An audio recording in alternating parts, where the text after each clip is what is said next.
Hello, everybody, and welcome to episode 10 of Olney On Air. It's hard to believe we've already reached our 10th episode, and every week we continue to be amazed by just how much is happening in our little corner of Texas, Kimberly. Yes, absolutely. It's flown by. It has.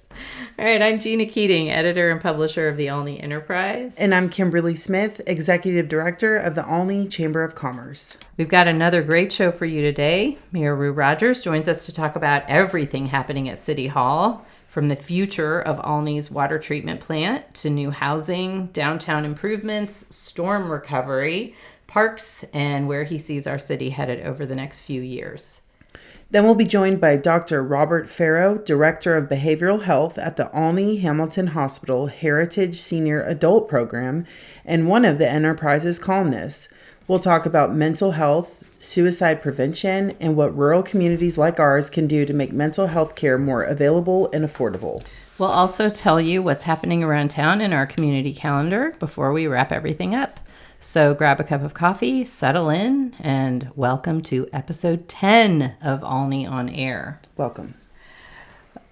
Before we bring in Mayor Rogers, let's just take a minute to tell you what's inside this week's Olney Enterprise. Congratulations to the Young County Olney Senior Cub Center. Their second annual variety show raised about $18,000 Wow. for Meals on Wheels and senior programs. Can you even believe that? I can't. They did fantastic. Crazy. Way to show out, Olney. That's so great. Yeah. I love that when the town comes together. Me too. Anyway, it was a wonderful evening. I went. Fabulous. And it really showed what this community can accomplish when people come together for a good cause. Absolutely. The Olney Heritage Museum is literally growing before our eyes. Construction continues on the new addition that will include expanded museum exhibits, a community meeting room, and a professional podcast recording studio that will be available for local organizations, students, musicians, and residents. It's going to be a tremendous asset for Olney. Absolutely. We're super excited because that's our studio. Yes. And we are going to invite everybody in the community to come and use it. As my kid says, clock it. That's right. Okay, we also have a story about First Baptist Church reaching a major milestone with the topping out ceremony for its new education building.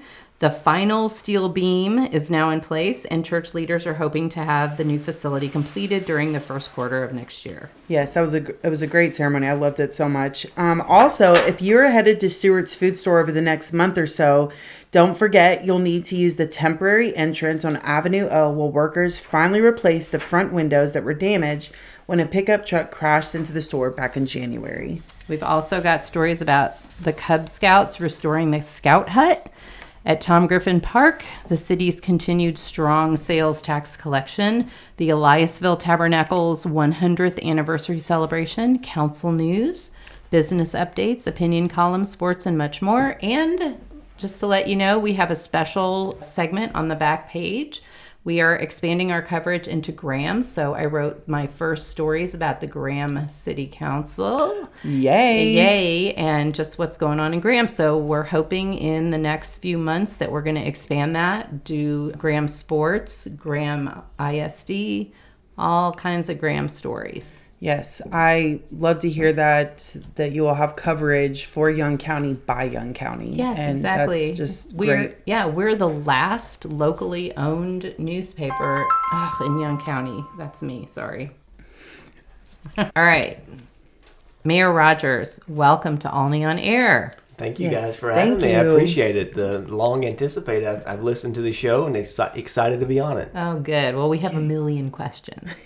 Okay. Makes me nervous. All right. So we're going to start with my favorite because it's kind of ongoing, which is the water treatment plant. I know that the pilot study is almost completed, right? Correct, it is. So that the pilot study started a few months ago, probably 3 to 4 months ago, and we had two different suppliers that built their pilot study and connected it to our water source and continually testing the water with their membrane technologies, collecting data, and that will all wrap up later this month. And then based off that, we will, working with our engineering firm, Jacob & Martin out of Abilene, Texas, we'll make some recommendations. We'll get stuff sent to TCEQ. They have, I believe, up to 6 months to review that and then get back to us. And we would love for that to be expedited if possible. But we're beholden to them and how long they take. Jacob and Martin will make a recommendation to go with supplier X based off of how our water reacted and responds to their specific membrane technologies. And side note, Jacob and Martin has worked with both suppliers and has had tremendous success with both of them. So both of them come highly recommended, and I'm really excited to see which one they recommend here because they've got a track record of success. But they'll give us a recommendation. Council will most likely follow through with that recommendation, and we will then build out an entire water treatment plant with that supplier's membrane systems. Then we have to send back to TCEQ. Again, I believe they have up to 6 months to review the full plans and then send back to us with final approval. Then we can start bidding the process and then start construction. So although we're closing one chapter, there's still many to go, and there's still a good road ahead. But hopefully by the end of 2027, maybe beginning of 28, we're breaking ground, and then the build time is 12 to 18 months. So it's a test in perseverance and just staying with the project. And as I was talking to both of y'all before we came on air, this process really started back in 2020 of just thinking about the city of Olney's water infrastructure needs as a whole. Yeah. And at that time we hadn't focused in on the water treatment plant. We have aging water and sewer lines, we have old water meters, we have water towers. The list goes on and on. But after a full analysis with the council back in 2020, we realized we have to start at your water source. If you don't have treated water coming to town, the meters, sewer pipes, the water towers, all that kind of goes out the door. So let's start at the source. Plus, our water treatment plant is over 100 years old, and it's still making good water. We still exceed the water quality expectations that are set forth by the state. Michael Jacoba and his team do a tremendous job, and it's still working. But we also realize it's a very old asset, and we can't wait until it breaks to then put a plan in place to fix it. We'd really be in a bind at that point. So 2020, we're trying to be proactive, looking ahead of we've got to go do something. And we start that process, and flash forward, here we are 6 years later, and we're just concluding the pilot study. But it's been a journey to get here. We've gotten smarter every day, and every year as we've gone through the process, technologies have changed, different things have come available for us to consider. And I'm really optimistic about where we are and what we will have when it's all said and done. That's still a ways down, but let's close this next step and get to the next one and just have those incremental gains and improvements and celebrate those all along the way. But let's just take a little step back into memory lane and think about all the stuff that you had to get past. First you had COVID, then you had the supply chain issues. Yes. So you had those huge raises in all the costs. That was terrible. And then just trying to decide you were going to do a conventional plan and it has these basins and all that other stuff. So I don't know, it's kind of interesting when everything comes together like it is right now. It's kind of magic, but also, once you get past TCEQ, it's kind of like rolling the ball down the hill, isn't it? Because they build most of it off site.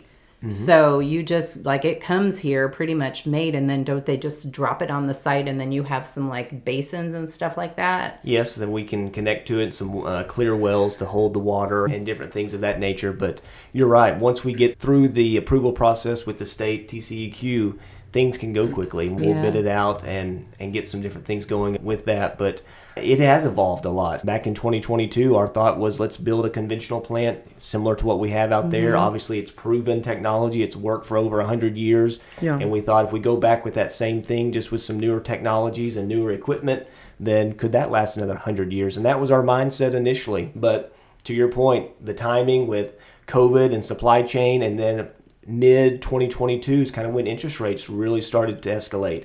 And so we were competing and fighting against these external factors that we had no control over. Bids came back and were more expensive than what we had in the bank. And so I remember talking to the council when we were considering bids at that time for the conventional plant. They had the base bid, then they had Alt A, Alt B, Alt C. Yeah. And Alt A itself was maybe a couple $1 million more than what we had in the bank. Yeah. But even the base bid, we really needed base plus Alt A to get what we really needed. But we didn't even have enough money for the base. Yeah. And so I was telling people, it's like if you're playing football, we've got 7 yards, but we can't get a first down. Yeah. And so it's great we got 7 yards. We've got X dollars in the bank, but that really doesn't get us first down and would be unwise and not the best stewards of the city's money and outlook to take on something that is above our means. And so we punted and we paused, and then we worked for 6 to 8 months really trying to figure out how could we find some bridge funding to make this happen. And we just kept coming up short. And then eventually we said, we've got to take a step back completely and look at this from a whole different angle and perspective. And that was probably late 2023, 2024.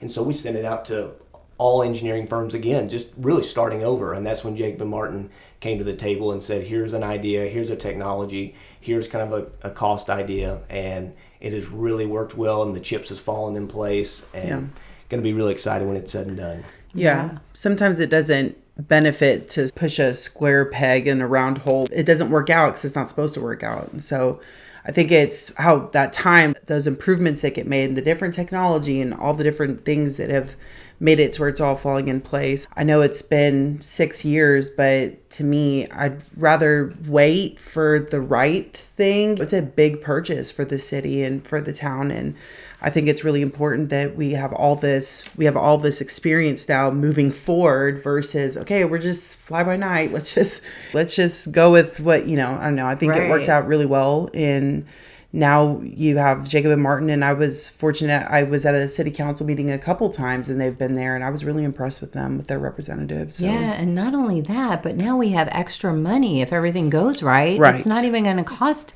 what is it going to be, $7 million, and we have 14.5. So what are we going to do with all that? It's so weird to me, because I remember when you had to raise the tax rate up to the de minimis level because we couldn't even balance the budget, let alone get bridge funding. So it's like, our fortunes have changed. Yes, they really have. Sorry. Yeah, and plus you have, I think, a little bit of money in the bank from the, is it $35 line tax? The $35 surcharge that we all pay on our monthly bill, and that's per meter. So if you have 2 meters at your house, you're paying it times 2, and some of the businesses in town are doing it times multiples, depending how many meters they have. But all that goes into a fund, and that $35 is satisfying our debt service year over year, and it's working perfectly, just exactly the way we set it up to do it. The $35 and the amount of meters that we bill each month, it is covering that, and so we're very healthy there. And that was just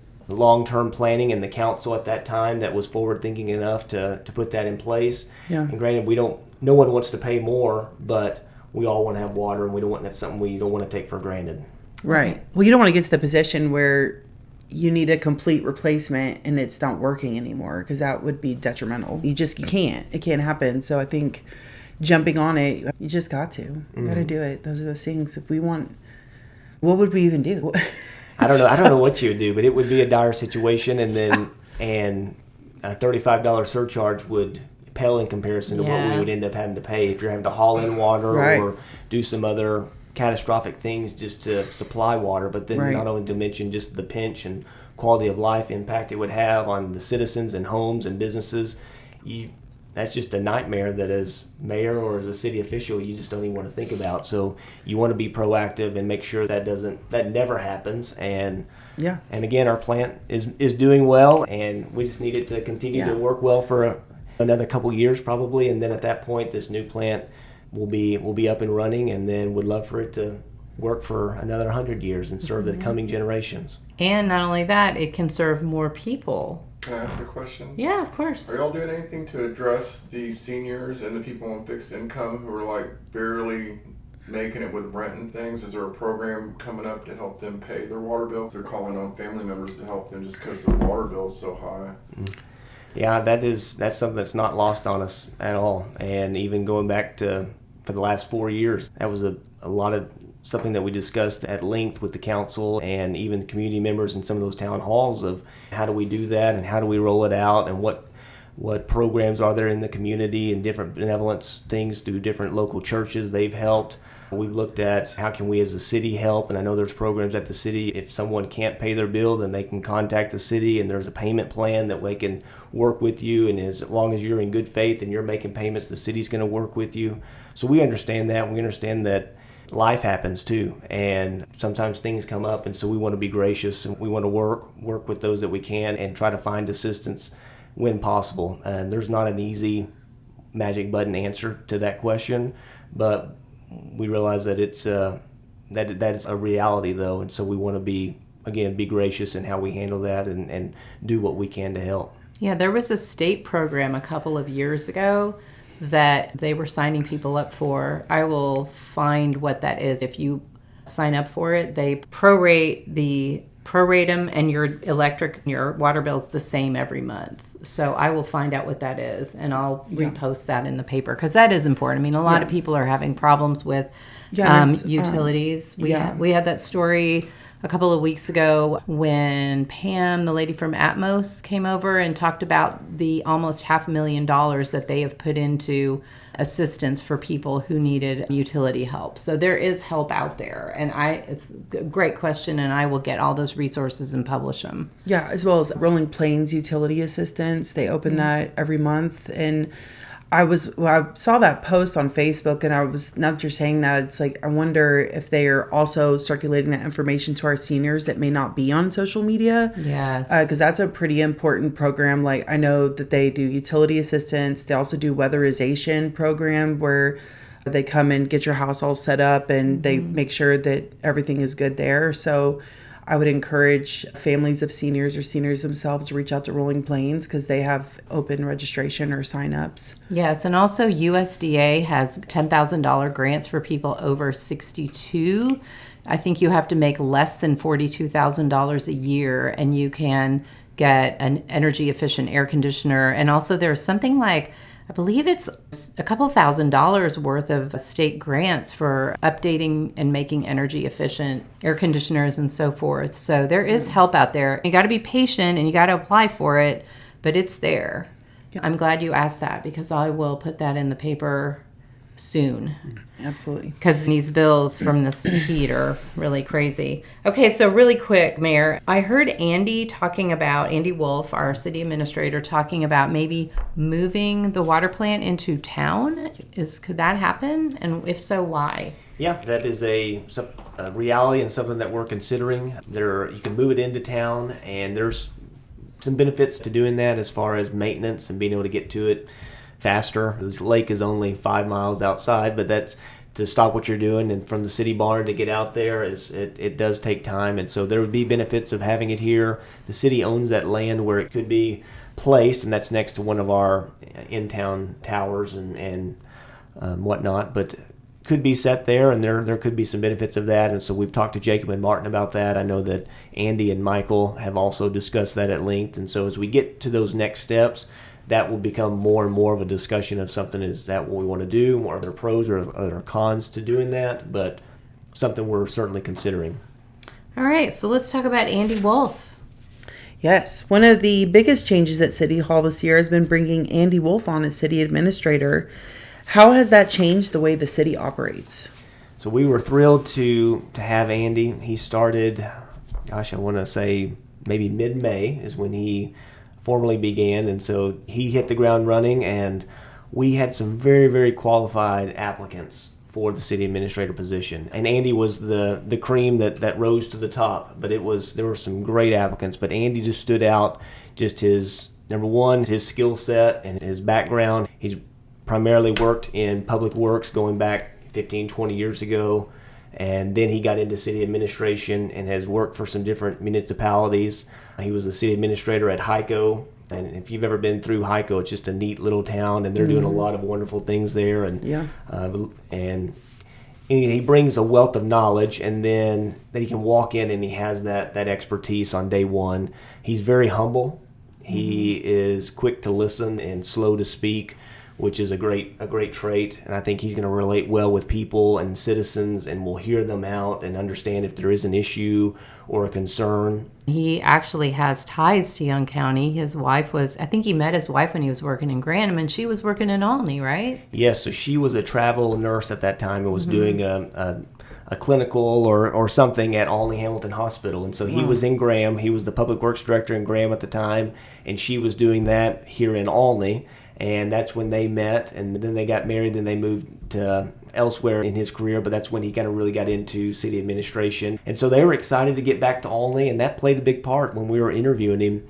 and other candidates of, okay, what do you know about Olney? Why do you want to come to Olney? We know it's great. We live here and we can talk about it all day, but why do you want to come here? And when they have ties and they understand Olney and they know what they're getting into, they know our challenges, just understanding Olney and wanting to be here and wanting to be a part of the community is paramount, and he's done that from day one. And again, he stood out through the interview process, and council was thrilled to get him hired, and then thrilled to get him here in May, and then his family's officially moved here maybe about a month or so ago, so there was a transition time of trying to get everyone moved from Colorado down here. But I know he's very thankful to have his wife and 2 daughters here with him, and they're getting settled in, and he's doing a great job, and so excited to see what all he can accomplish. And he brings a network with him of other city administrators, other public works directors, and so we've got resources that maybe we didn't have prior to him. Speaking about trying to build Olney and Andy being a perfect person for that, housing continues to be one of the city's biggest priorities. And I know that some things are happening with TERS 1, the tax increment reinvestment zone that Olney Development is doing. But the city is in charge of TERS 2, which is going to be industrial, and you will have a little bit of housing, right? Yes, so just kind of touch on both of those. So TERS 1 is developer-led, as you said, through Tower Extrusions and Olney Development. And actually this morning we had our first official TERS meeting with the board. Yay! Exciting! So the board was assembled and had their first formal meeting, just kind of laying out the formation of the board, electing officers, adopting different resolutions and things of that nature that then they'll bring to the council that we'll approve, but also laying out the vision of what TERS 1 is. And so there's different tracts of land that are owned either by Tower Extrusions or Olney Development, and some that were outside of the city limits, but through TERS 1, those entities are voluntarily annexing that property into the city limits, so we're growing our footprint and then increasing our city tax base with that.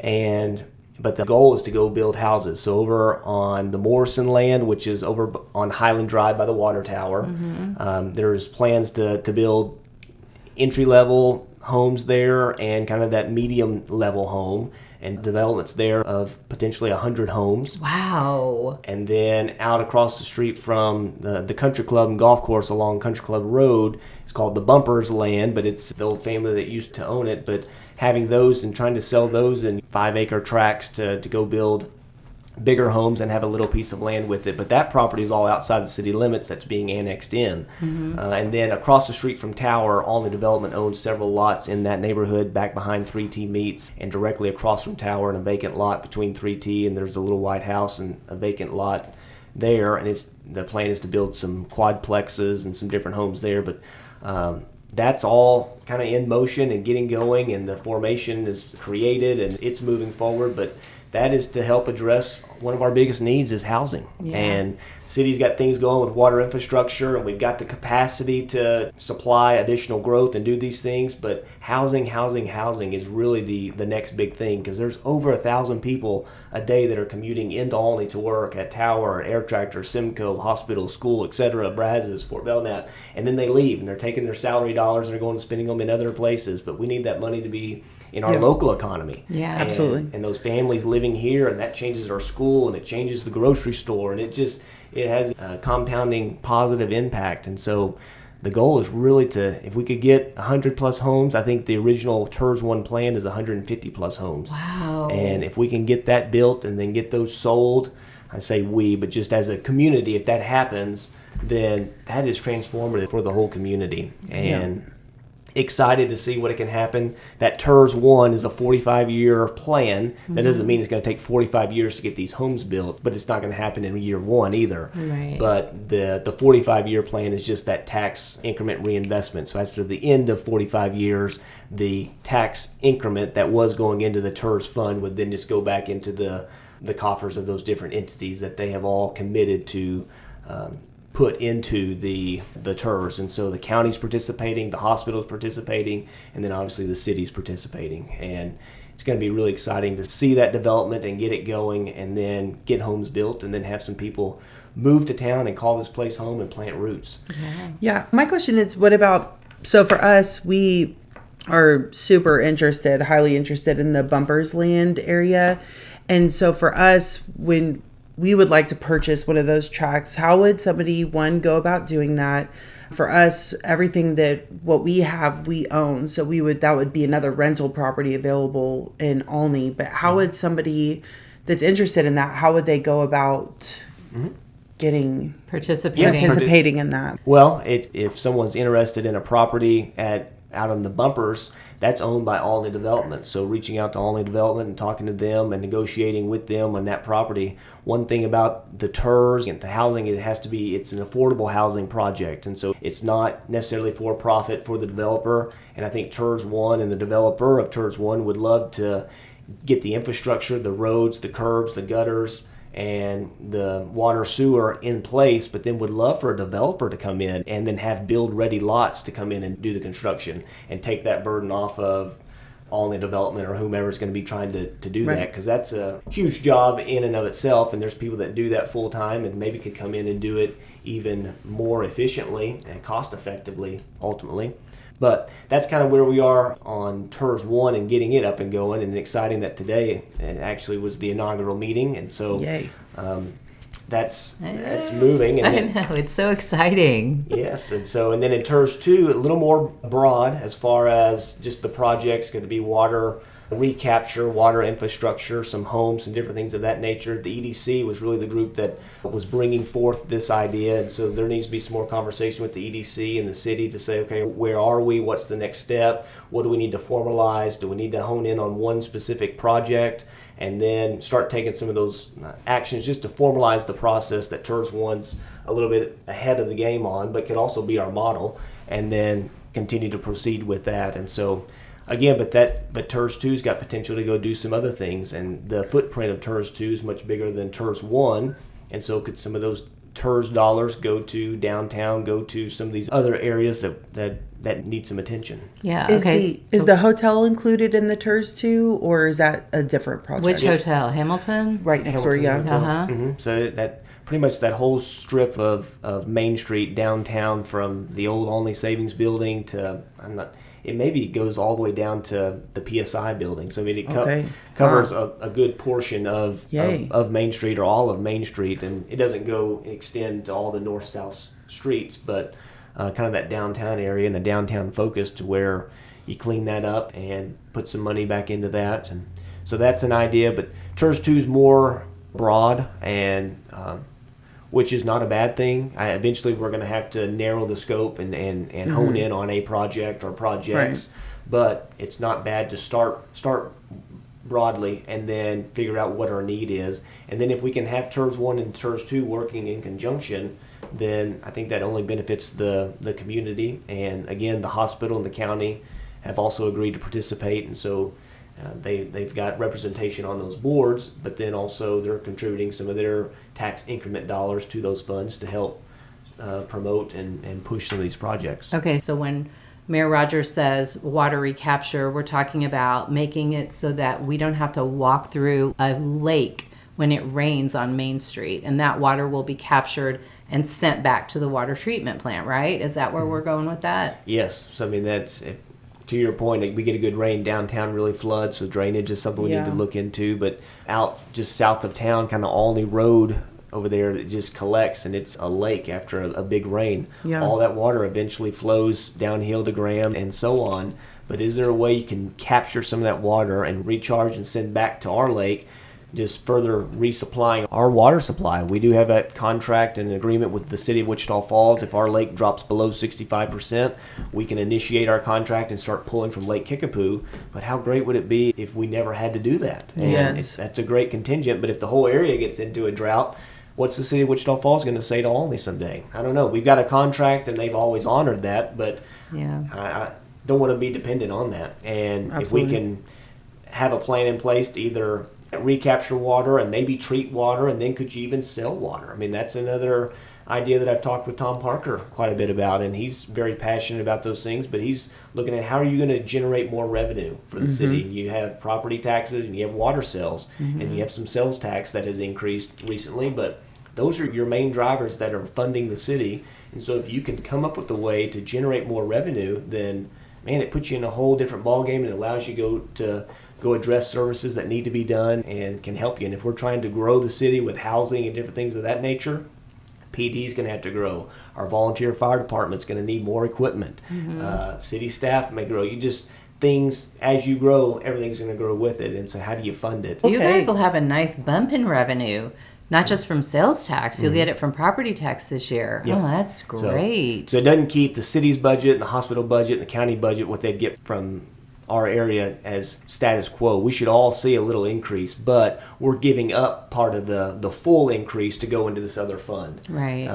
And that helps you attract other money. So like if you want to apply for a federal or state grant that needs matching funds, that doesn't have to come out of the budget anymore. Right. If you want to go to a developer and say, hey, we'll pay you back if you will just do this thing because we have this money, you can do it. And they can take the risk and put whatever it is, fix up Hamilton Hotel, and then you can slowly pay them back with the increment. Exactly. And I think it lets people outside, developers, investors, whatnot, know that we're serious. It's not just we have some vehicles in place to do some different things that other small towns aren't doing. And again, being proactive, whether that's the water treatment plant, but here's another thing that in 10 years, I think we'll look back and say, golly, I'm glad that we did that when we did, and look at what fruits have come from that and the opportunities that creates. And again, like the water treatment plant, we're going to get smarter every day and every year. And these have long runways, long lives. And so we can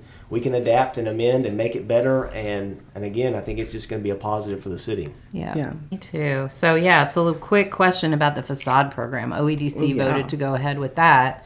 And that's going to be a visible sign of what you're doing, right? Yeah, love that. So what do you think about that? Very excited that they're doing that. And again, it's going to be a huge visual thing that changes your impression when you drive through town, just for citizens that are driving down Main Street every day, and growing our pride in the community. But as people are driving through, going to Lubbock or going to Dallas and wherever they may be passing through, I want them to drive through Olney and think that place has it going on. And right. What are they doing in Olney, Texas? Yeah, like where are we at? You know? It's a little magic town like Disneyland.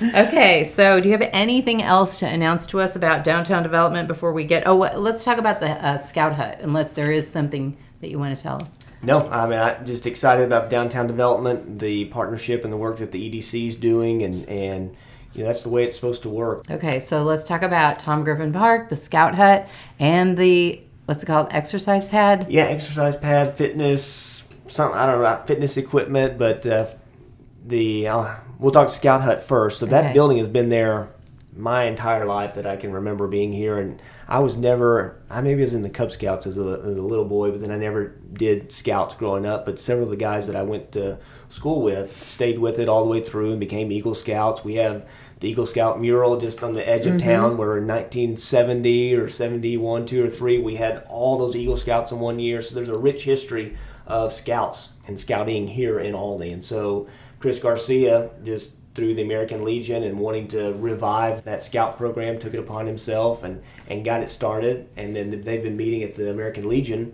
And then he inquired about that building. He and I both work at Tower, and we were talking one day, and he asked about it. I said, well, it's the old Scout Hut, and it's a city building, just sits in the city park, but it's just there. And I went in it maybe 10 years ago. Just someone had a key, and we went to look at it, and it's a neat old building. I would really like for us to meet there again as the Scouts. And so let's start that conversation. And really just needed someone to take the project and run with it, and Chris gladly wanted to be that guy and jumped in 2 feet in, and off he went. And so we've entered into a 50-year lease with the Scouts for them, and more or less that was just a formality, but just saying, hey, we're giving you the authority to revive this building and to have the key to it and go do what you need to do and to meet there. And if they're willing to come in and spend some funds and put some sweat equity into it as well to fix it up, then by all means, that's great for the community. And so Chris is getting that going, spearheading that project, and with envisioning that the Scouts will start meeting there potentially later this year.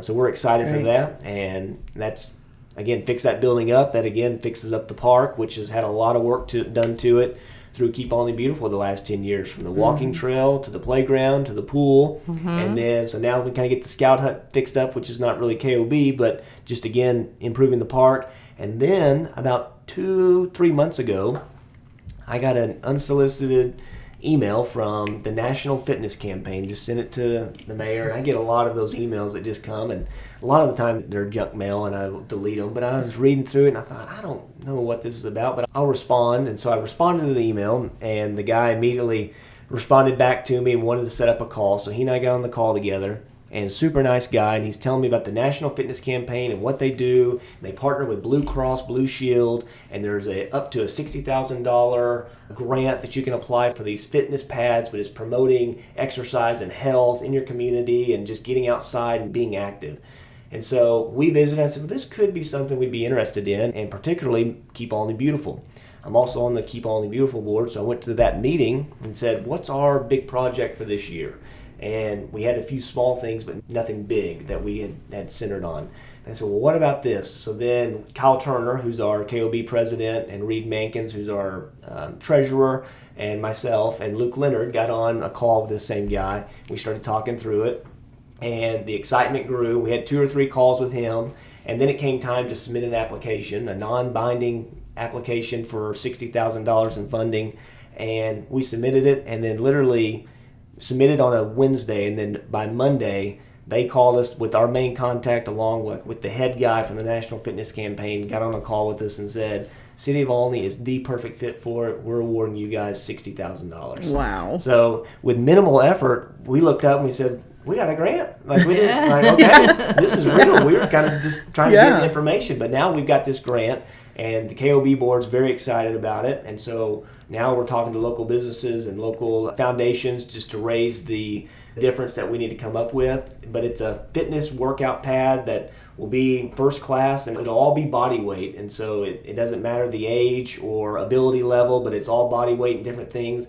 And exercise pad or whatever you call it. I'm so pad. excited. It's neat. Did you see the picture I ran in the paper? No, not yet. Oh my God, it's amazing. It's just like I don't know how big it is. Maybe, what is it, like a 10 foot by 13 foot? I can't remember how big it is, but it has these stations, and you can you can hang from bars or push yourself off, or I think it has some rings and different stuff. It's real neat. If you go on I think it's National Fitness Project or something. Go to the National Fitness Campaign. Oh, that's website, it. Yeah. And look for fitness pad. Fitness pad. And there's 2 different sizes. There's one that has the fitness side that we're getting, and then on the other side is like a yoga studio. Yeah. Well, that would be neat, but let's, it's more cost and everything else, but let's just focus on what's reality.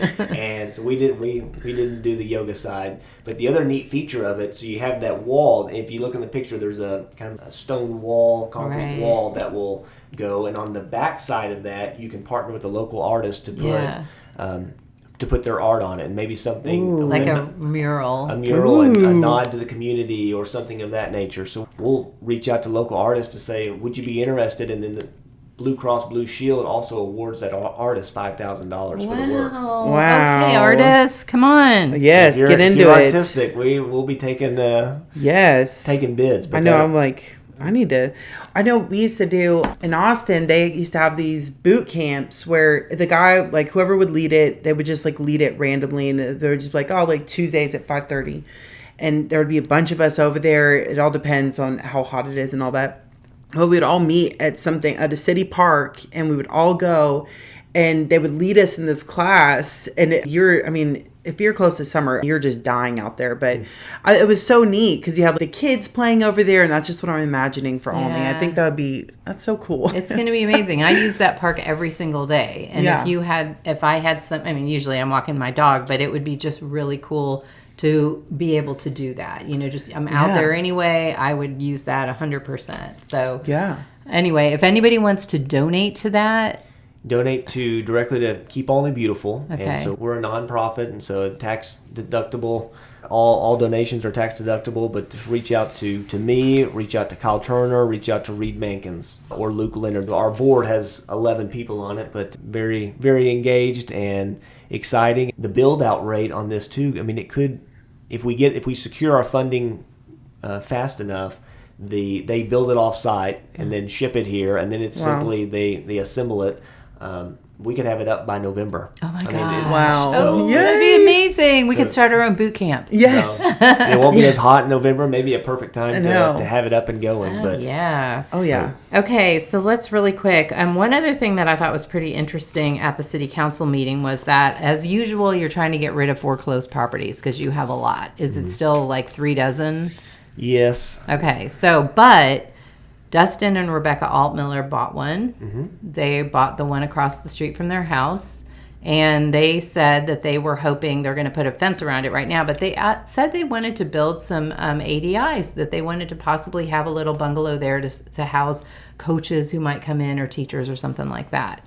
yeah. So Rebecca Altmiller reached out to me about that property several months ago and just asked if that was one that the city owned and what the process was to make a bid for it. And so talking to her through that, and then I was asking her what would you guys like to do with it. That's always going to be a question the council wants to Right. know.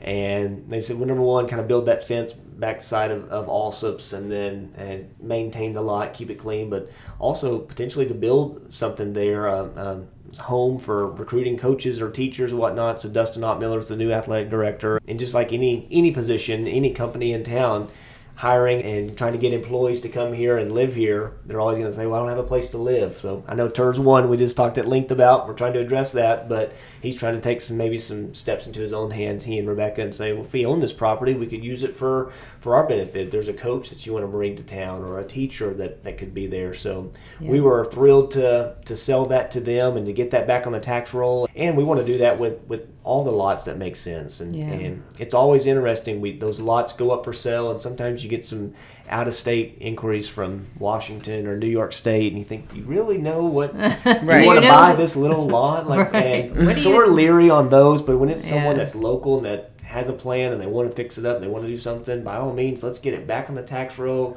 Our folks aren't having to maintain it and mow it and do those different things, and then you hope you want them to go do something positive with it and build something on it, increase that tax value on it, but that's just a win for everybody. Yeah, I mean, Yeah. that's a great way to fix the infill housing situation because we have a lot of lots that are just sitting there and they're really reasonable.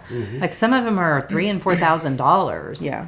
So- We purchased one of those lots, and our hope is we'll put the house out there on that lot, and then the hope is we can get on with the TERS 1 and then make that another rental property for in town and sort of have just one more thing. That was one thing I was going to ask you. Say somebody wants to buy a lot, and do you know the dimensions? I know this is like sort of a random question, but off the top of your head, for one of those mini homes or small homes, what are the tiny homes, you mean? yeah. Like, what is the measurements? I know I've spoken to Tom before, and he mentioned that you have to have so many square feet to put something on a property. What is Off the top of my head, I don't know. The I know I should have setbacks? asked. Yeah. The setbacks, you mean? No, the actual right. building Square has to footage. be so many square feet. Yeah. Then you have to look at the zoning, of course, to see what it is. Right. But the tiny homes, I mean, in Austin, I don't know when you've been there last, but they have these. It'll be like a street of just these cute little tiny homes. I mean, it's got to be 20, 30 of them. And that seems to be a real popular trend right now. I think people are starting to see if they want to consolidate down. They don't want to, I don't know. I have a lot of stuff, so I could never do it. But it is a big trend in Austin and in other cities. So I was just always curious if that was ever going to be an option. Yeah, potentially. I don't know off the top of my head what that square footage requirement is, but that's a good question. Yeah. I mean, that would be a really quick way because the infill is I think the hardest because you got to go and figure out where the lot lines are, and you'll have some problems. Well, OEDC had some problems with that because the city plat is not accurate. Right, we ran into that. That was a headache. Yeah, so there's a little issue there. So anyway, that's something to think about. Okay, we can go with go on That's housing. so cool. That'd be great. Yeah. That they're going to do that for a coach. Yeah, I think we had when we were talking to Dr. Caffey about that. We were talking about him trying to do things, thinking outside the box to get people to come and stay, and having new coaches come in with new plans, and that would be so great. I'm glad he's taking the bull by the horns like that, you know. That's pretty cool. Says to me, he's gonna stay. I know, Coach Altmiller, stay. Please don't leave. Yes, that's a good sign. Okay, so let's talk about the sales tax revenue and that sort of stuff, and then we'll go to the server meltdown. Okay. Unless there's something else you want to talk about. Well, anyway, so I was asking Tammy Horgan, our city secretary, at the last council meeting, what was going on with the sales tax revenue, because OEDC has had a great amount. They've done so many projects this year.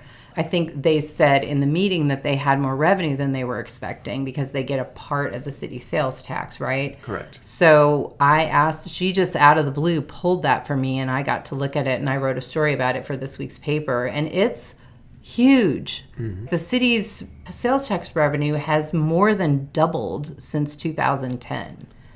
It's crazy. And Tammy said she thought that it was because of people buying stuff online and getting it delivered here. Just online shopping. I mean, that Oh, do y'all get a portion of that, even though it's online? If you're in Olney and you shop online and then it's delivered here, then you get that sales tax. Oh, well, then I did my part. Comes back to us. So I think that's really the driver and what we're seeing. I mean, you think back to 10 years ago, online shopping existed, but it has grown exponentially with Amazon and everything else to you can get anything you want delivered the next day or the same day. And that has changed, and I think we're seeing the benefit of that in our sales tax increase. Well, not to mention, when we first moved here, it would say 2-day shipping, and we were like, yeah, right. But now, I guess because they keep opening these distribution centers closer to us, now when I order something, I even have 1-day delivery options. Me too. It blows my mind because I'm like, in How do they Olney? do it? What? Yeah, I ordered something and I got it overnight. I can't remember what it was, but I was like, oh my God, where do they have this thing? Anyway, so that's Yeah, because I think they opened the big distribution center up in Wichita, right? Oh, Didn't did they? And I think that's wonder. what Changed. really, and I would imagine y'all are going to see way more because I have definitely been doing my part. Keep doing your part. I think that's the big driver. I thought it was going to be that, that we can finally sell liquor here. And she said, no, that's only like $250. Anyway, so what makes you optimistic about where Olney will be 2 to 3 years from now? Well, I think all the different things that we've got in place that we've talked about today, of beginning with the water infrastructure improvements and plans and things that we're doing and trying to address the aging infrastructure, and 2 to 3 years, I think we're in a completely different place. The TERS 1, TERS 2, getting those kicked off and going and in motion. It's going to take a year or 2 or 3 to really see some funding available to go do some of those projects, but you've got to get it in place and you've got to start it. And then you look around today, what's going on in town? The schools doing their construction. The First Baptist Church is adding a whole new building. PSI is building a brand new building. The water treatment plant. There's construction. There's money being spent in town and progress. And that's encouraging because people are investing and people are making commitments, and I think that it's just we're gonna continue to see that and see the benefit of that for years to come. Yeah, I was at Dollar Tree this past weekend, and I saw 3 workers buying stuff in at the Dollar Tree because they're all staying in town because I don't know what they were working on, but they're here. They were buying all their stuff, and then they were at the hotel, the windmill in town. Yeah, the hospital. Yeah. You say the hospital, which has been a huge project that can be completed by the year end, but that development and that reinvestment in the new and just if you don't do that, then eventually you're not going to have it. And so I'm just encouraged when I drive around town and you see the improvements going on and the investments being made, and then the long-term thinking and some of the vehicles that are being put in place to put us in a position to do more in the years to come. And so I'm very optimistic and excited to see what happens in the next 3 to 5 years. But then even beyond that, I think 10 years and plus, Olney's going to look totally different and for the better. If you get people living here and further investing here and planting roots here, that just helps your schools, your churches, your convenience stores, grocery stores, and then all your local employers in town of working to staff up and having to compete and get creative. How do you get employees here? But if you can address that housing issue, then could be a big win for everybody. And I think there are bright days ahead for Olney, and I think that we're on the cusp of it right now, and it's an exciting time. It is. Okay, so let's talk about one thing that wasn't so bright, and that's the storm. Good So storm. what happened? Well, just the high winds on last Sunday, that storm that blew up out of nowhere. I didn't even know it was going to storm on Sunday afternoon. Yeah, and it wasn't on the radar at all. And then looked outside and you could see it building, and all of a sudden the wind's blowing in, but that storm blew our server. Now, the server down at City Hall has been very old and something we need to replace. And sometimes when they go offline, you can get them back up pretty quickly. But this one just completely fried it. I don't know if it what happened that caused that. But I went in Monday morning to City Hall and met with Andy and Tammy, and they were scrambling. The server went down, and kind of that first hour of Monday, the phones were down, emails down, everything. So they were in triage mode trying to get everything back up and going. And they had that operational by mid-morning, and so we're able to service customers and take care of that. But everything is stored on the server. And so we're supposed to have a city council meeting next Monday, but all the documents are on the server that we can't access. Oh, gosh. And so they said, do we spend time trying to recreate all these documents that we just have? I said, well, there's nothing that is super time sensitive on Monday. Let's cancel Monday's meeting on the 27th, and let's just focus on taking care of citizens and servicing them. And then as we're working with Falls IT, who does our IT work for us out of Wichita Falls, they're getting us back up and going, and then we'll be off to the races. So kind of a change in schedule. No city council meeting this coming Monday due to that storm. If you have any issues or try to reach out to City Hall at any point this week and didn't get connected for whatever reason, try them again. We should be back up and going with email and with phone. And they're able to take payments and do all those transactions. And so that's kind of been their focus this week, of just make sure that we're servicing customers well, and then we get the server back up and going, and then we can access our files and documents and carry on with different projects. But just one of those things out of the blue, you don't expect it, but you got to be flexible and got to make the best of the situation, and then do what needs to be done. And it was the Civic Center, too, 3 out of their 4 AC units. Yeah, so the Civic Center, and then we've been having issues with the Senior Cup Center AC. Yeah. So there's some needs there that I was visiting with Andy about as we're entering into budget season, because we'll finalize our fiscal year ends at the end of September. And so those are big costs that we need to account for, and we got to have AC at both of those. The Senior Center, where they serve lunch and Meals on Wheels every single day to our senior community, we've got to have that. And then also the Civic Center, which serves as our warming station and different things in the event of an emergency, but we need to have that functioning and available as well. So something we got to account for, we got to budget for, and it just is what it is, but just we can do it. Yeah. So those units are pretty old. They are. Yeah. It's been odd, kind of the past few Sunday afternoons. We've had some of those big storms just blow through. But, but I don't know. But that was the bad news coming out of City Hall on Monday. Of they walked into kind of systems down and then just having to react accordingly. So but getting it fixed, and then we'll address the things that need to address, and got some things we got to budget for, and budget season's coming up. That's going to be taking up a lot of city council meetings beginning in August, since we won't meet Monday in our final scheduled meeting for July, and we'll resume on August 10th at our next scheduled meeting. But those meetings in August and in September will be budget focused, and Andy's meeting and working with all the department heads and going through budgets with them. And then we'll be presenting to council, and then we'll be working through that with him to get that finalized. But I think we're going to be in a good spot, and we're in a healthy spot. We're very fortunate and blessed. We don't have everything that we want, and it's not a perfect world, but we are very blessed with all things considered, and we're going to be the best stewards of the city's money that we can, and be forward-thinking and proactive, and do all we can to make Olney great and the best it can be. And we're excited what the future holds and what's going on right now, and it's fun to be a part of. Yeah, it really is. I'm excited. Me too. All right, well, thanks for coming and talking to us. My pleasure. This was great. We will get you back soon after we get all the budgeting stuff done, and once we get the water treatment plant plans and all that stuff. But anyway, good luck, and fantastic job, by the way. Yes. You're doing a great job. Well, thank you all very much, and appreciate you inviting me on today. Yes, absolutely. Right. Thank you so much, Mayor. Mm-hmm.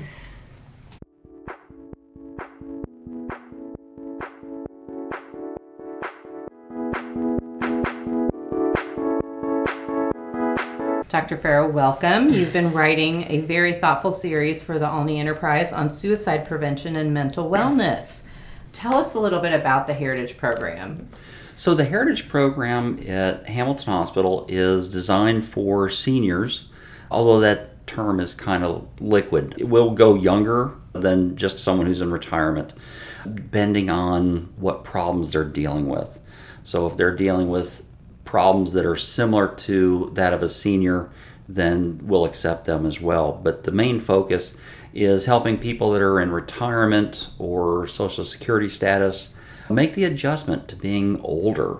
Many, I know in my own family even, they have retired multiple times. For seniors, that statement of, I don't want to be a burden, is one of the hallmarks of listening for suicide. Okay.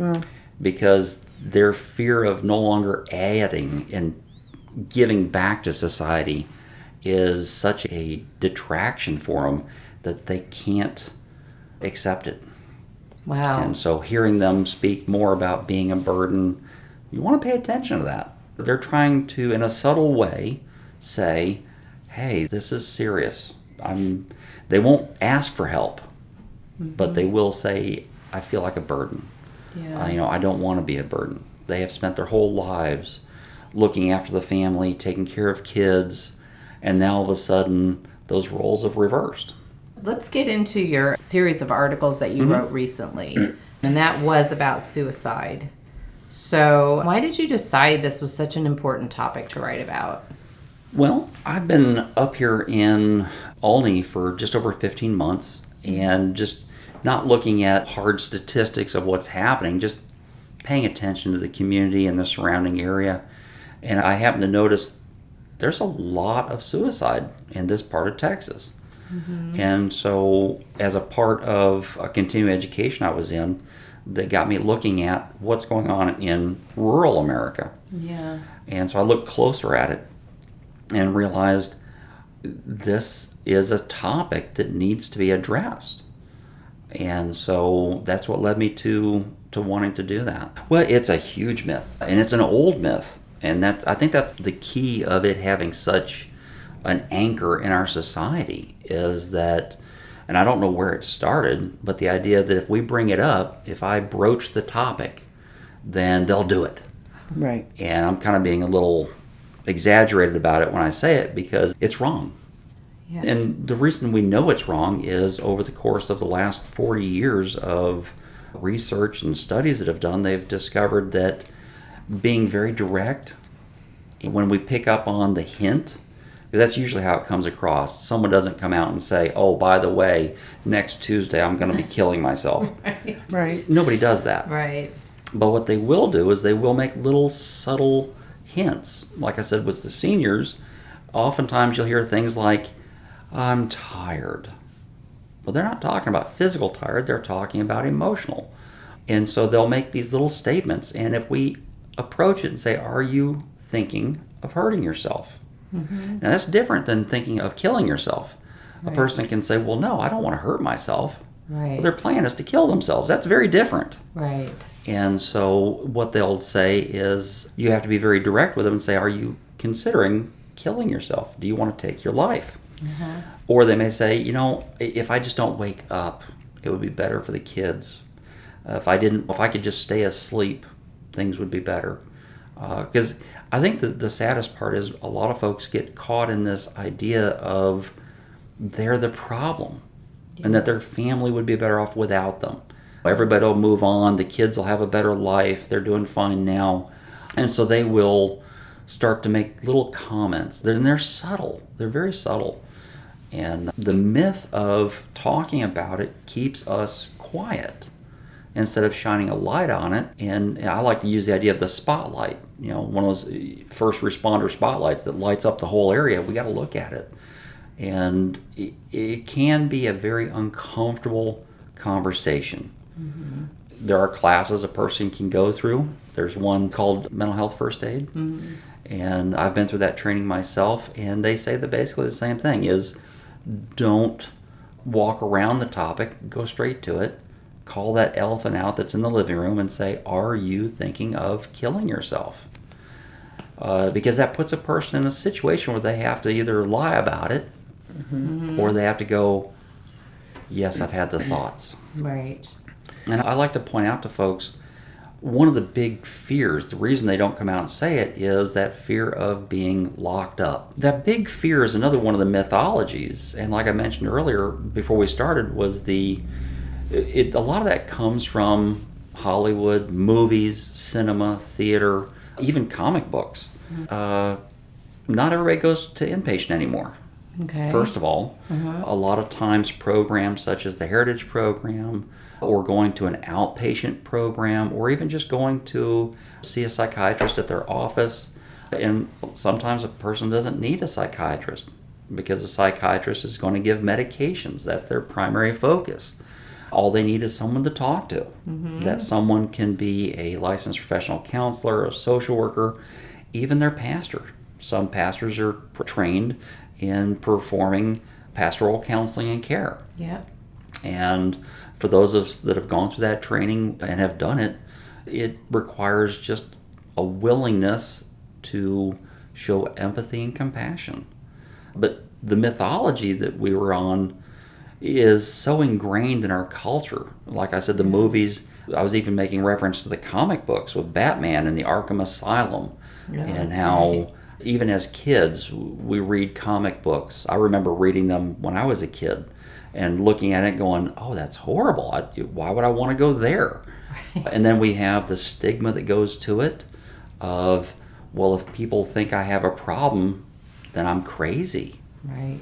And I'm going to put air quotes on the crazy because, well, how do we define that? Because if you have, it's okay to complain of a physical pain, back injury, sciatica, bunions, but now those are all legitimate issues, but it's a different thing to say how you feel. Right. Yeah. And one of the things I like to point out and educate my group on is that emotional words, the English language is not very good at emotional words. You know, having a senior who says, oh, I'm just tired of taking my medications. That's a big red flag for me. Oh, yeah. Because What else? Tell us the signs that family members and friends should be watching for. some of that depends on the individual. You have to get to know them really well. But they will make very subtle statements like, you know, I'm thinking of not taking this medication. So what do you say? Why are you thinking that? Well, we have to ask questions. And that kind of thing is like, well, what makes you want to do that? You know, mom, dad, grandma, grandpa. You know, what's led to that statement? Right. And then listen carefully for what they say. Some of those, the hallmark signs that we think would be there of giving away prized possessions. That's legitimate. Now, you also have to be careful and say, are they just writing their will out? That's different. Now, if they're going through the process of getting everything put together, getting the will, getting everything organized, if they are doing that and not telling people, that's what they're planning on doing, putting it together. I see. That's a little different. You know? Okay. So if, but if they're just saying, well, what is it you want in the house? I'm going to put labels on things. You know, and I wish there was an easy answer to what are the hallmarks to look for. They're kind of individually oriented. Okay. I think one of the big ones for me that I look for is if they go from a state of extreme depression where they've been down for a long period of time, like 6 to 8 weeks where they've just been depressed, and all of a sudden one weekend completely flipped. They're now sunny and bright and talkative, doing the things they used to do, wanting to go and hang out, calling you up after not talking to you for months and say, hey, we need to go out to lunch. Let's get together. Because they made the decision. Yes. Now, the thing about emotions is that they are also our energy levels. And so when a person is depressed, they're going to feel low in energy. Once they've made the decision to say, okay, I've got a plan in place. I know what I'm going to do. I know how I'm going to do it. I know when I'm going to do it. They're going to have an emotional release of energy. All of a sudden they're doing things.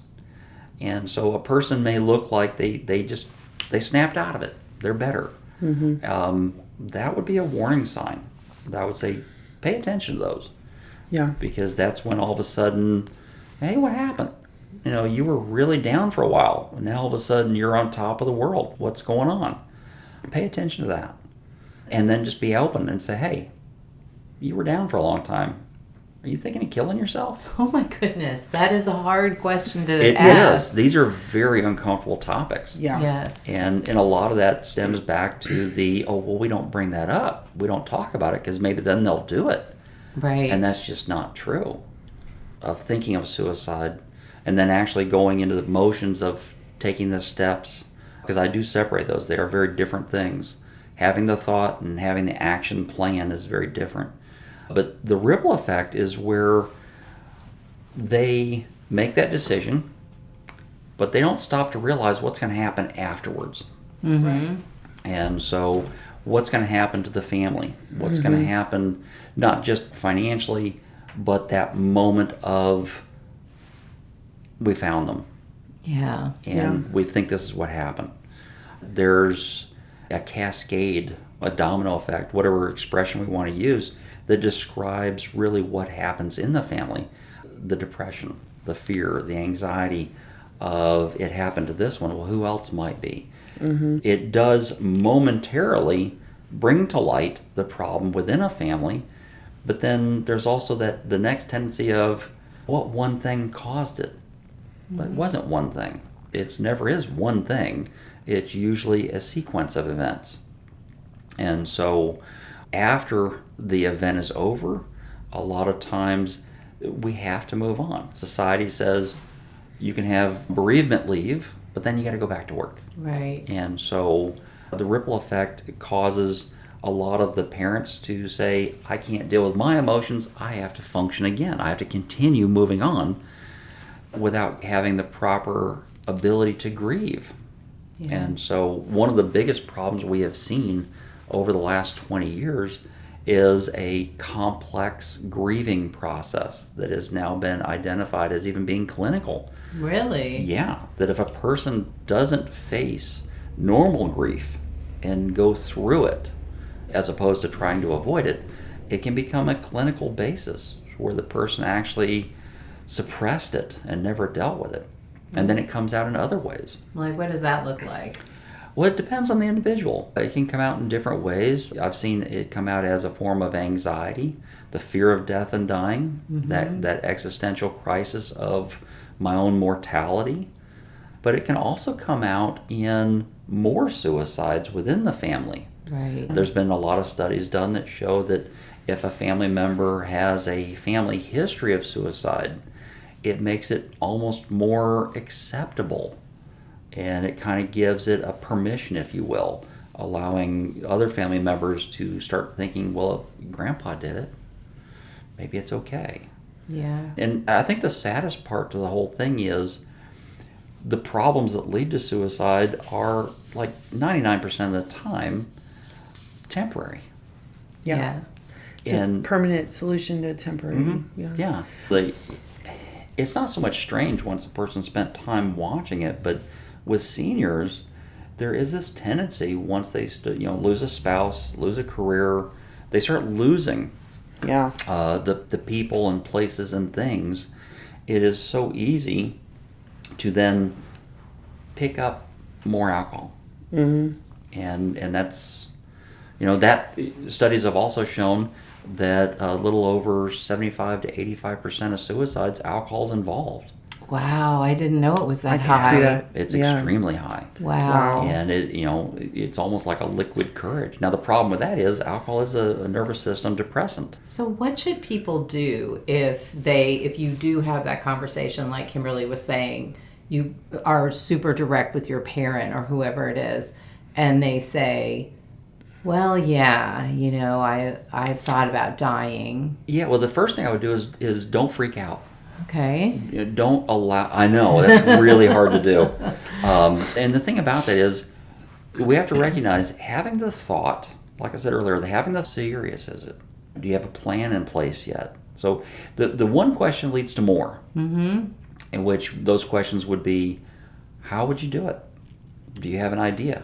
Have you been stockpiling your medications? Because some of those medical medications are dangerous. Yes. And then if they don't, it's like, okay, I've asked this question a lot. Do you own guns? And I've had several men look at me and they go, of course, we're in Texas. I know. And I'm like, okay, which one would you use? Wow, you get really down to the nitty gritty. Yeah. Now, for me, as a healthcare provider, I would get really detailed. For a family member or a friend, I would say you don't have to get that detailed, but you do have to be compassionate enough and non-judgmental enough to be able to crazy. Right. Right. And so if we can normalize the conversation and say, it's okay to ask this question. Right. It's okay to hurt so bad that you don't want to wake up in the morning. Right. Yeah. Okay. And so... And that's where it's so important for programs like yours, the connection that they get from that, talking to other people so they know that it's not just them. It's not just, there are other people going through the same things. Very common. Yeah. Very common. That's one of the things that in our group, almost on a weekly basis, someone will say something to the effect of, until I got here, I had no one I could really open up to. Right. Or I've heard also things like, when I first started here, I couldn't talk. And then I realized the problems I was dealing with was the same as so-and-so sitting across the table. Right. And all of a sudden they realize, I'm not alone. Yeah. Yeah. And if I'm not alone, then maybe I'm not crazy. Right. And so we start to realize we can get out of the hole. Mm-hmm. Because a lot of people have told me that it feels as though they're in that hole. That spiral down bottom of the hole, you can't see the sun anymore. And they realize, hey, the person in the group, they've been there too. Right. And it's so crazy as you're talking about it. It's so similar to why I think Alcoholics Anonymous, why they are so successful. Yes. It's going in there, talking to people that are going through the same stuff that you are, have already been through it. It's so important. The old idea of that picking yourself up by the bootstraps is really one of saying, let me reach into the hole and help someone else come out because they did it for me. Mm-hmm. Right. Yeah. And because I've heard that statement a lot of times, is someone reached in and helped me pull out. Right. That's it. I think I've heard the best way to get out of self is to get into service. Because I think that's one of the biggest personal beliefs that a person can develop is no one understands what I'm going through. Right. Because we don't want to think that it's normal. Or I don't want to talk about it. Yeah. Because if I talk about it, it'll make it real. Right. It'll make it real. And then I either have to ask for help, which I also don't want to do. Yeah, because then I'm weak. Right. Yeah. So, everybody will be making fun of me. Yeah.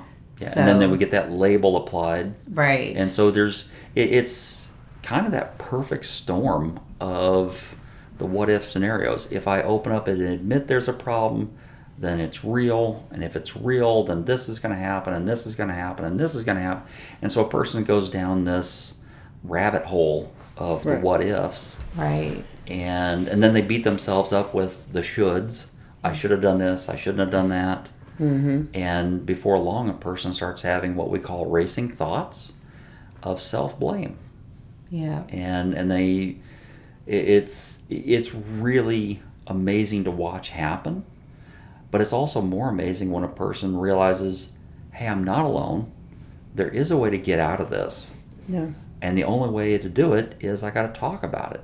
Right, exactly. I got to do the one thing that I don't want to do. Which is be vulnerable. Yes. Yeah. Okay, so speaking of that, how can access to mental health is so difficult in Texas? What are the biggest barriers?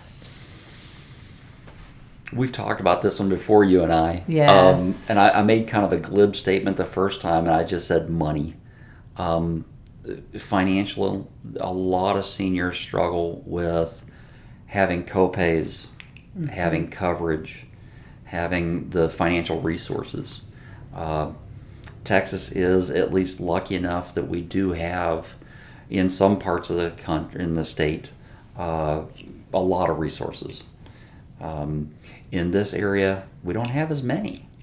And let's just be honest, death certificates. Yes, we talked about that. They get listed too. As something else. Right. And there's a lot of reasons for that.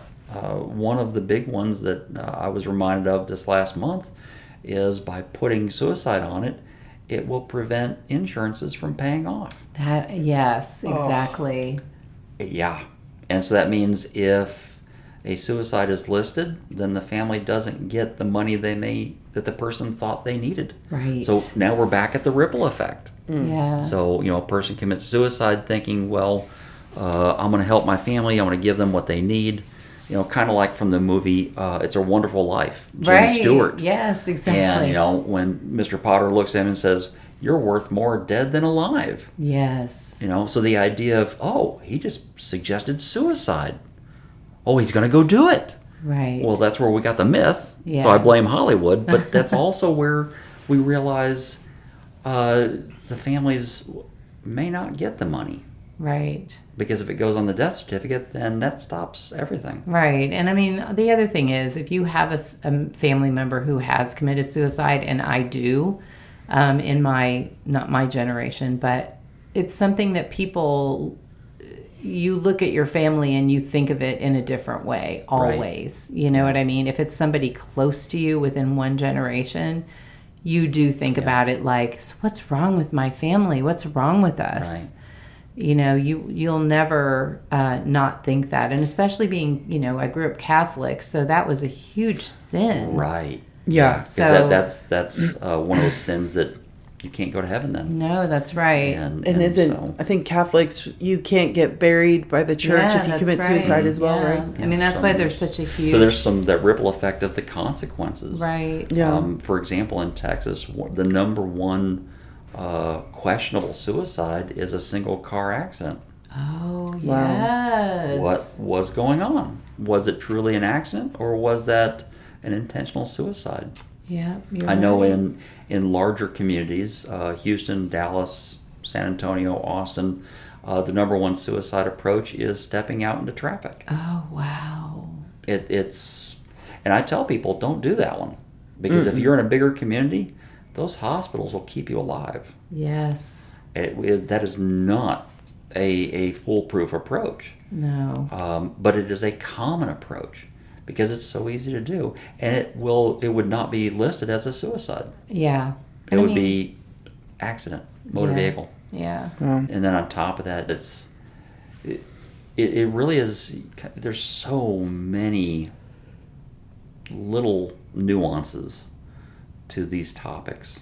Yeah, I used to tell folks that years ago when I first started. I would tell my clients when you're at the store and you're shopping at the mall or wherever, and it's usually a teenager that runs up. They got their first job at the place, and they go, "How are you doing?" I used to tell my clients, tell them the truth. Yeah. I since stopped telling them that because I had a client tell me years ago that he did, and the girl broke into tears. Oh, no. And I was like, oh. That led me to realize how fragile so many people are with regards to their emotions are on the edge already. Right. They're sitting on that fence, and they just want someone to validate that they're having the same feeling. Mm-hmm. And so coming back to the idea of what can we do in our region of the state, within the state, talk. That's great. I mean, anybody can do that, Yeah. That costs no real money. Right. And anybody can do it. We can ask each other, hey, how are you doing? Yeah. Don't give me this I'm okay statement. Yeah. Don't say I'm fine. Yeah. Actually come out and say, life right now is hard. Yeah. I am struggling. I don't know how I'm going to be able to pay the mortgage or the rent or the light bill. Yeah, because you just never know. Somebody could have that answer for you or be able to point you in the right direction. Like a moment ago, earlier, you mentioned about getting assistance for animal feed. Yeah. I didn't know that was there. Yeah. Now I do, and I can share that. So I going back to the question you had about what can we do in the community and in the region is we got to talk more. I love that. That's so easy. And just, it's sometimes when you get busy, it's hard to look somebody in the face and say, how are you? And then just stand there and watch them and see what they say. Yeah. And that's a hugely powerful thing to do. Especially in our culture where eye contact is important. Right. If they look away and look at the ground and go, oh, I'm fine. Yeah. I'm kind of imitating that right now. I don't know Right. if we don't have a camera, so No. people don't see it. But Not yet. I'm looking away, kind of indicating that, I really don't want to talk about that topic. I'm fine. Yeah, I'm good. It's all fine. While I'm checking out my fingernails. Yeah. Because if you see a person doing that, say, really? Things really okay? Yeah. What else is going on? That's right. Being inquisitive. And not in a gossipy, nosy kind of way, but in a truthful, I'm here to help. I want to listen. Right. Yeah. And then on top of that, So you got the if someone. Yes. If someone listening today feels overwhelmed or hopeless, what would you want them to hear? there is help. There are people and places to go and numbers to call. 988, like I mentioned earlier, reaching out to a church pastor. Those guys have been well trained on how to have that conversation, that uncomfortable conversation. And if the person doesn't have that, then reaching out to their primary care doctor. In fact, here's a scary statistic. Over 74% of people that commit suicide had seen their primary care doctor 30 days before. Wow. Yeah. And so the primary care doctor is not just the gateway to healthcare, but a great place to start and say, I'm having this problem. What can I do? Right. Yeah. I know the doctors here at Hamilton and in Olney are excellent at referring to us. I get referrals all the time, every month, not just from the doctors at the clinic, but the emergency room doctors. They'll call me up and say, hey, I've got one that needs to come in. How soon can you get him in? Usually we can get him in within just a day or two. Oh, great. But we need to have that conversation about people getting the knowledge, who to go to, I think that was a great question. Yeah. Because a lot of times they don't realize help is available. They just don't know who to go to. Right. So, and also if you have a family member or you're the person that has been asking those uncomfortable questions, what do they do? You know, you're... Yeah, there again, if a lot of it comes down to the more questions, the next question, you know, do you have a plan? Do you have access to, you know, how are you going to do it? Sometimes a 911 call is the appropriate response. I've spoke to the police department here in town, and they have the mental health training as mental health certified responders.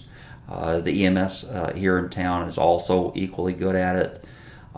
The real key there is letting someone know that they can get help. Right. That does not mean the person's going to go to a psychiatric facility. That just means they may need to go in and see a doctor and then get set up in counseling. They may need to see a psychiatrist. A lot of times those medications that a psychiatrist would prescribe are not going to be lifelong. Yeah. Sometimes they are, sometimes they're not. Yeah. It is. Okay. Yeah, I can do telehealth individually. I've done it in the past. I personally prefer in person. Yeah. Because the approach of counseling I take is more relationship based as opposed to the old Freudian style where they sit on the sofa and tell me about your mother kind of stuff. Right. I'm being funny about this because it's a cliche. But every counselor is going to be different. Every psychologist is going to be a little different because of our training, our experience, and our own personalities. And so finding that right fit, that can be tricky. It can be hard. Yeah. Especially if there's resources or a handful of counselors in a county that's spread out over several hundred square miles. Yeah. Or having to drive to the closest bigger city where there's a few more. Yeah. You just can't sustain it, you know. And then on top of that, we're looking at, because you brought up PTSD and using EMDR, which is a very effective approach. It depends on if the counselor's been properly trained in it. Yeah. There's a lot of training programs that they'll get them the knowledge, but they may miss little bitty things like developing a person's coping skills before they do the EMDR. Right. And that realization that comes over their face, I can see it when they realize they're not alone and that other people are there to listen. That other people hear their pain and are willing to sit with them in it. I think that's the most hopeful thing is to watch it unfold. Because I like to use the imagery of sitting in an ice tub. It's very uncomfortable. athletes do it all the time because it's good for them. They have to sit in it to reduce their inflammation. But if you've ever done one of those ice dunks after working out, it is very startling. It's very uncomfortable. But when we learn how to do that in a metaphorical way, Right. then we learn we're not alone. There is hope. And I can see that in their eyes. And so, is there a hope for seniors or for any adults and teenagers to get the help they need? Yes. There's lots of hope. Hope is a powerful tool. And I tell folks, yeah, today may be horrible, but tomorrow may be different. Yes, it is amazing how life can turn around so quickly. Yeah. In fact, even this morning and yesterday, I was telling my group, the weather in Texas is a lot like our emotions. If you don't like it, just wait. Yep. It's going to change. Not every day is going to be 106, because I remember just back in February and January, we were shut down in town for a week because of the snow and ice. That's right. And, now we're complaining about it being so hot. It's like we're just never happy, are we? All right. Well, thank you so much for thank coming. you. Thanks for really coming. appreciate it. This is going to be a good one. Yeah, absolutely. Thank you. All right. Here's what's happening around Olney this week. The Olney Top of Texas Cheerleaders will hold a bake sale Saturday beginning at 8 a.m. outside of Stewart's Food Store. All proceeds will help purchase uniforms and support the squad's Red Zone performance later this year. Come hungry and support these hardworking young ladies. Also, the Chamber's Small Business Academy continues Monday at noon with a program called Using AI in Business. We did have a venue change due to the ACs being out at the Civic Center, so it will now be held at Hudson's on Main. Yay. Yeah, if you've wondered how artificial intelligence can help save time and grow your business, this workshop is for you. Cumberland Presbyterian Church continues its casual Sunday morning Bible study every Sunday at 9:30 at the Fellowship Hall. Everyone is welcome, whether you're just curious or have studied the Bible for years. And that's all for episode 10 of Olney On Air. A big thank you to Mayor Rue Rogers and Dr. Robert Ferow for joining us today. Yes, thank you. And thank you to all of our listeners for supporting local journalism and local storytelling right here in Young County. Remember, you can find all the stories we talked about today and many more in this week's edition of the Olney Enterprise. You can subscribe to the print edition or the e-edition, download our app, and follow us on Facebook, YouTube, Spotify, Apple Podcasts, iHeartRadio, and wherever you enjoy your podcasts. If you have an event you'd like us to feature or a story idea you'd like us to cover, we would love to hear from you. Until next week, keep supporting your neighbors, your local businesses, and your hometown newspaper. Thanks for listening to Olney On Air.